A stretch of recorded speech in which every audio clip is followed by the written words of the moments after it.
ما جرى ايه يا عم قفشه؟ يعني ينفع كده تشحططني وتبرمطني في عز الجو الحر ده والشمس اللي مولعه نار دي؟ اللوكيشن اللي انت بعتهولي ده عمال ادخل في مزارع وغيطان والطريق الزراعي لما العربيه اتدمرت، وفي الاخر لقيت نفسي هنا في الغيط ده.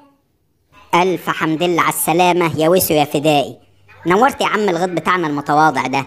وبعدين يا سيدي حقك عليا، هو فعلا المكان يعني بعيد شوية. استناني هنا بس نص ساعة كده، أروح أجيب لك كوباية تمر ولا كوباية سوبيا تبل بيها ريقك.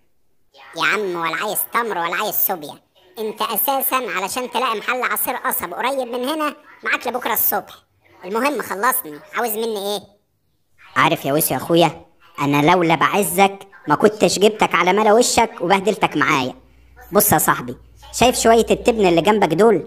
هنعبيهم أنا وأنت في الشويلة وهنروحهم البيت على الحمار، وبعدين نطلعهم فوق السطح، وآخر حاجة بقى نفضيهم. شفت بقى شغلانة بسيطة إزاي؟ بسيطه فعلا. يا اخي الله يقطع التبن وسنين التبن السوداء، يعني جايبني من اخر الدنيا لحد هنا علشان اعبي معاك تبن؟ وبعدين انت مجنون في دماغك ولا ايه؟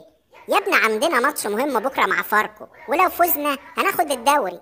يا اخي كنت جبت نفرين ثلاثه وكان عبوهم وخلصوا القصه دي. أنت عبيط يا عم وسام، فرقه إيه وبرشام إيه بس؟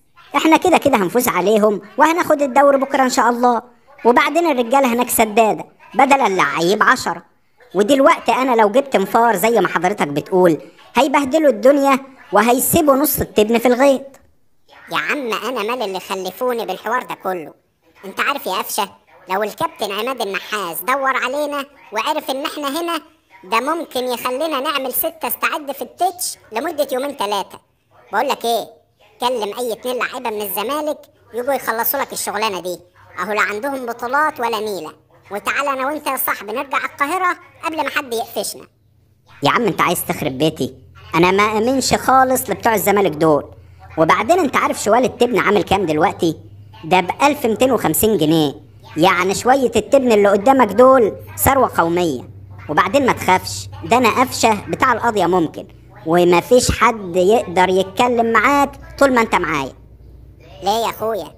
نسيت لما اخدتني ورحنا عند امام عاشور لما كان بيدرس القمح بتاعه، وقعدنا هناك 3 ايام، وقعدت تقول لي نفس البقين الحمضانين دول، وفي الاخر مارسيل كولر الله يمسيه بالخير خصم لنا كل واحد 37,000 جنيه، وانت عملت من بنها، وامام عاشور قال انا معرفكمش. بتفكرني ليه بس يا اخي؟ ده الواد امام عاشور ده ندل ندلت السنين. كلمته قبلك على موضوع تعبية التبن ده وجالي، ويا دوبك هو نص شوال اللي عباه وعمل نفسه مغمى عليه ومشي. ولقيته بعت له صورة على الواتس وهو مركب محاليل وكاتب ايه؟ جت سليمة الحمد لله، زي ما يكون الواد وقع من الدور العاشر. لكن انا علشان طيب وغلبان رحت بعتلي. بقول لك يا عم قفشه، الاهلي محتاجنا دلوقتي انا وانت نبقى جنب الواد امام عاشور في الملعب.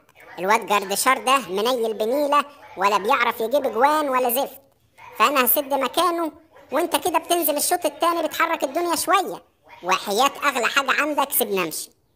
لا يا حبيبي، هو دخول الغيط بتاع قفشه زي خروجه ولا ايه؟ انا هروح مشوار لحد المغربيه كده وارجع ملاقيش تبنايه على وش الارض. ما تخلينيش اعملها معاك يا وسام، لحسن ظروفك تاكلينج اكومك فوق التبن هنا.